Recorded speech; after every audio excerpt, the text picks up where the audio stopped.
What's up, family? Welcome back to a new video. And in today's video, you already saw the title. We're going to be discussing buying a house with little or low savings for the down payment. I want to talk to you about some options that could work for you. So relax, sit back, and let's get into today's video.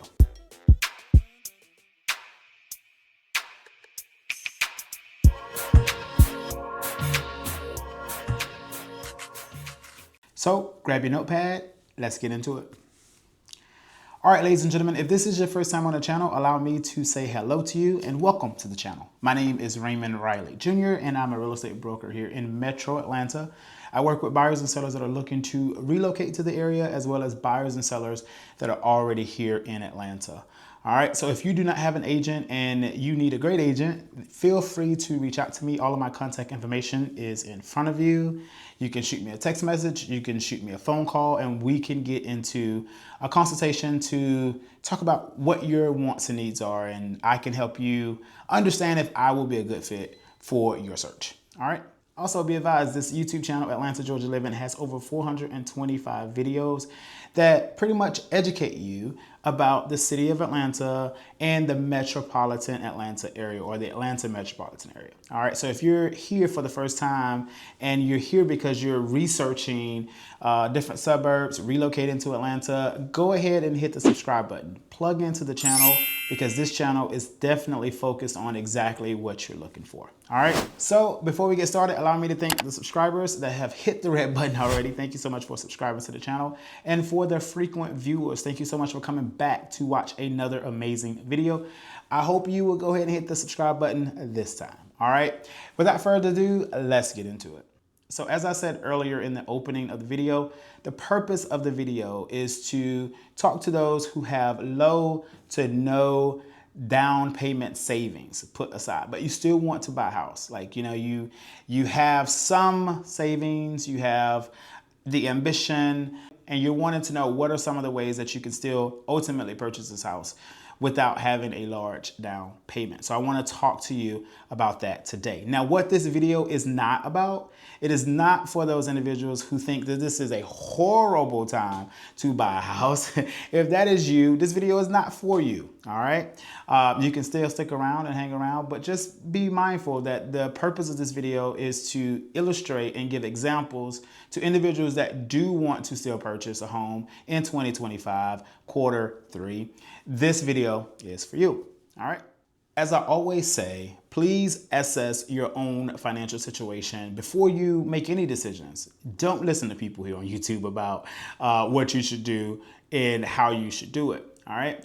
What I will say is this: you should never attempt to buy a house with zero money in the bank. I think that that is a fairy tale. I think that that is a lie that you're going to be successful without any money. So this video is not to encourage that you can buy a house with absolutely no monies. Here in Georgia, we have a thing called earnest money. I think most places in America, when you're transacting real estate, you will have to put some type of good faith deposit forward. We call it earnest money here in Georgia. Other places could call it an option fee or a down payment or a deposit even, right? Whatever the term for it. But here in Georgia, we're going to use earnest money as a term.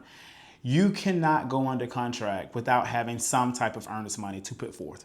So if you have zero money in the bank, even if you do obtain a loan that does not call for a down payment, your issue is going to be that you cannot, or you don't have the means to do earnest money, which is required in about 99% of the times.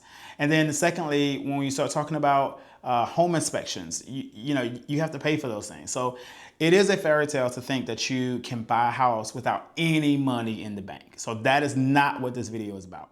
But this video is to tell you about some loans that do not require a down payment. And so that's what we're going to do right now. All right, so let's look at some of those options that do not require a down payment. All right, so let's go ahead and start with our first step in this process of trying to purchase when you have low or no down payments savings. All right, the very first thing you need to do is you need to make sure that your middle credit score is at least 680 score, numerical, 680 middle score in order, all right, to qualify for these type of loans that I'm going to tell you about.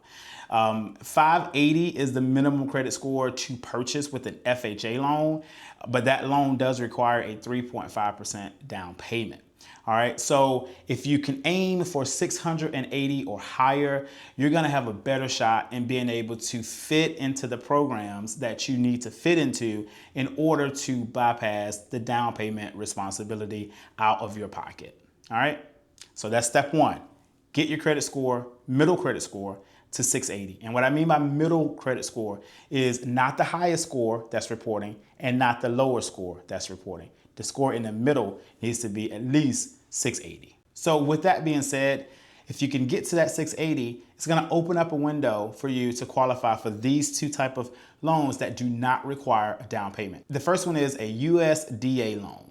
The second one is, depending on if you are qualified for it, is a VA loan. All right. And with a VA loan, you have to be a veteran, all right?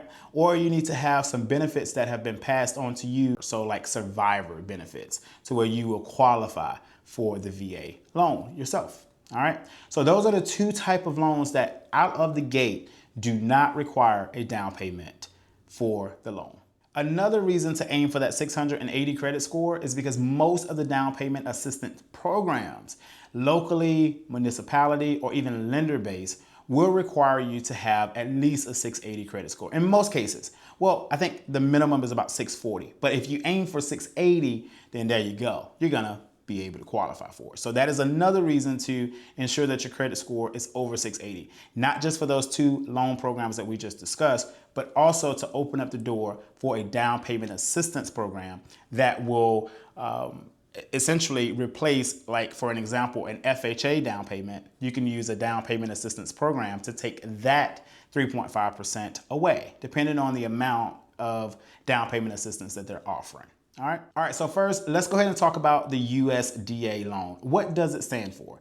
USDA, that acronym stands for the United States Department of Agriculture. The loan itself has often been known as the Rural Development Loan.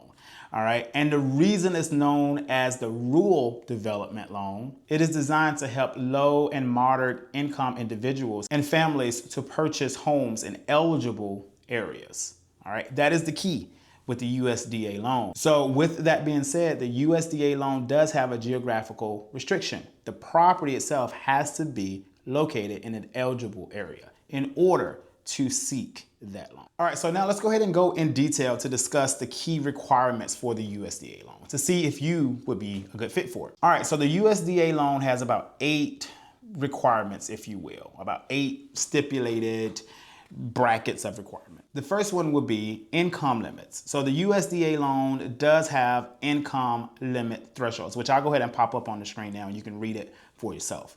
But the USDA loan has specific income limits, typically set at 115% of the area's median income. You can also check the USDA website to take a look at certain areas of that 115% threshold, all right? So it is a income restricting loan as well. So if you make $1 million a year, you're not going to qualify for a USDA loan. So again, going back to the catalyst, the reason that the loan was created is to help low and moderate income individuals and families.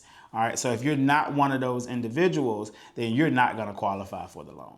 The second big requirement for the USDA loan is, I've already touched on it, which is the property's location. I'll go ahead and put up the specific wording, but the property must be located in a USDA designated rural area.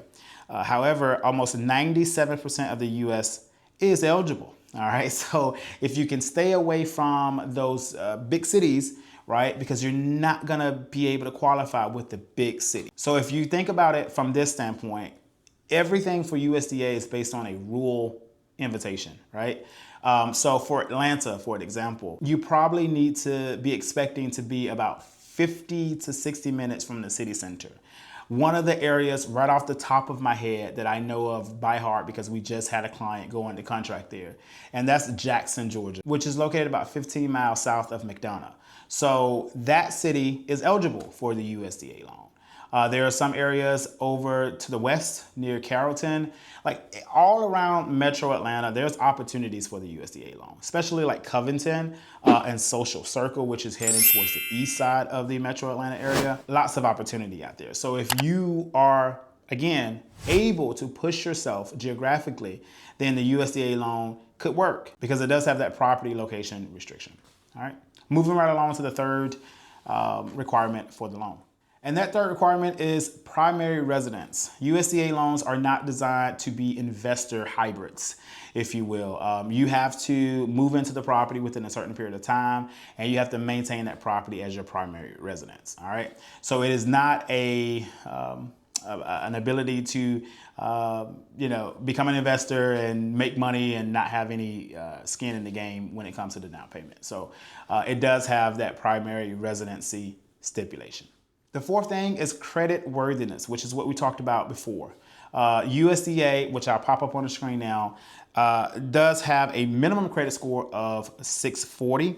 However, some may consider lower scores. Potentially additional documentations are required for compensating factors. And some actually have overlays where they actually require more or higher score. So if you're at 680, it's a safe estimation that you'll be okay. All right, this isn't a requirement, but this is a factor of it. And that is the fact that the USDA does not have a down payment, which is why we are discussing it in today's video.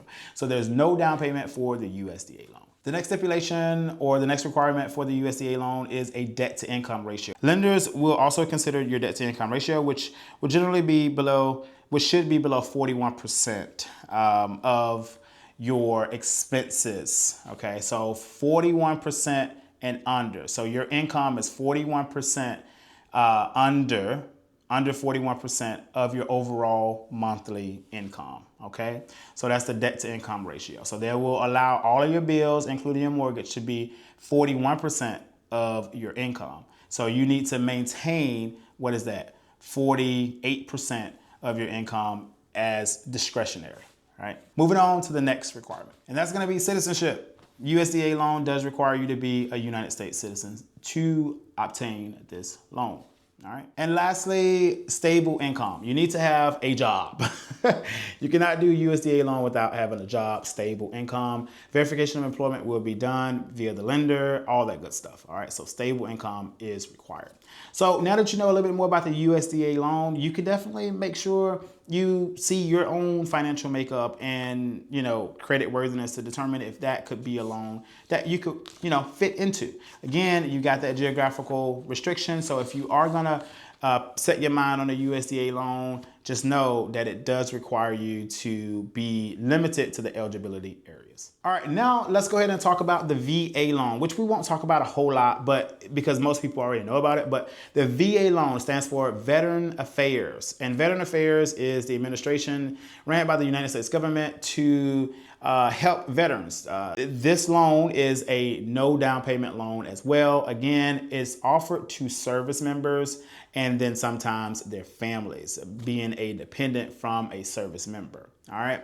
Again, no down payment. Credit scores on the VA loans, I want to say, is at least 640 as well. But again, 680 is a great number to be to ensure that you can qualify for the best rates with the VA. All right. Again, you will have to check your certificate of eligibility threshold to see how much you qualify for with the VA loan. And all of those qualifications and how much you qualify for is determined by, I think, years of service and all of that stuff. It's like a cumulative tier sliding scale type of thing. But when you reach out to me, we'll talk about how to pull that letter if you do want to obtain a VA loan. All of my lending partners do offer VA loans, so you'll be able to work with them as well to obtain that loan, as well as the USDA, obviously. All right. Now let's talk about down payment assistance. So down payment assistance is a hybrid. You can use down payment assistance with just about any type of loan. In most cases, I want to say the only one that could get a little hairy would probably be conventional. But from my understanding of my lender, there are down payment assistance programs for conventional borrowers as well. But there are two major ones here in our area, my area, Metro Atlanta. We have the City of Atlanta, which is Invest Atlanta. They're offering about $20,000 in down payment assistance, and restrictions and rules do apply. If you want to know more information about Invest Atlanta, reach out to me and I can point you in the direction of my loan officer and they can go through those details with you. But down payment assistance with Invest Atlanta is an option up to about $20,000. And then the second most known or popular down payment assistance we have here in Georgia is ran by the Community Affairs for the state of Georgia. And that loan or that down payment assistance program is called the Georgia Dream. Georgia Dream, you can receive up to $12,000, just depending on your type of work. If you're an educator, healthcare, or law enforcement, you can receive that full $12,000 number. If you are just a owner occupant, if you will, or a resident of Georgia or new resident of Georgia even. But if you're buying a primary residence, you can qualify for, I want to say $7,500 as the minimum down payment assistance program that Georgia Dream offers. But there are other down payment assistance programs municipally as well as internally based on lenders. Okay, so if you do need down payment assistance, then that is something that I can point you in the right direction for. So again, there are ways for you to buy a home without having an enormous amount of savings. You do not need to save 20% to buy a house. That is such a fairy tale. And so if you do have, I would say at least 2% of your desired budget in the bank, and you do want to proceed with buying a home, then just reach out to me. Let's schedule a consultation. All of my contact information is in front of you. You can always reach out to me if you need my assistance. But that is the first starting point for me, is to complete a consultation. That's what we're going to be able to sit down either on Zoom or a phone call and really just kind of go through exactly where you are in your process, what you're looking to accomplish. And then I'll be able to let you know if it's something that I can actually deliver. All right. And if that is the case, we can set out from there to get your home search and home purchase completed. All right. So again, thank you so much for hanging out with me today. I hope that this video was valuable for you and you was able to walk away understanding what your options are if you do want to seek some forms of or bypassing the down payment obligation. All right. Thank you so much for watching, and I'll see you on the next one. Again, don't forget to hit the subscribe button to become a part of the YouTube family here. As I said, this channel is amazing. It's an amazing resource for anyone that are looking to relocate to Atlanta by way of learning all of our little suburbs and what makes them unique, as well as information like this, making sure that you can advocate for yourself as a potential buyer or seller. That's the whole purpose of Atlanta, Georgia Living, and hopefully the opportunity to work with you. So thank you for watching, and I'll see you on the next one.